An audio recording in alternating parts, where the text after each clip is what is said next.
Allergik öskürək müalicə olunmazsa gələcəkdə bu astmaya çevrilə bilərmi? Bəli, allergik öskürəklər nədən yaranır? Allergik öskürəklər tənəffüs yolu allergiyası nəticəsində yaranır. Yəni immun sistem hava yolu ilə aldığı müəyyən maddələrə.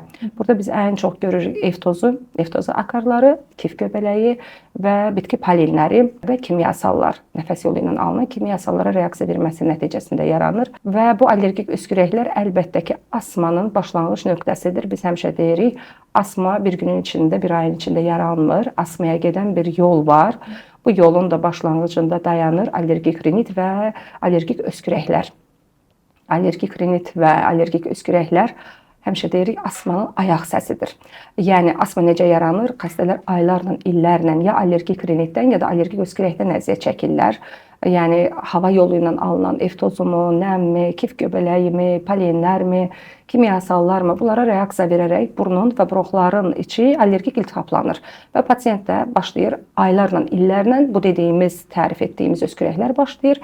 Əlbəttə ki, bunun üzərinə düşülüb zamanında müalicə olunmazsa, pasiyentimiz özünü qorumazsa və düzgün ixtisas həkiminə müraciət etməzsə sonu astma ilə nəticələnir.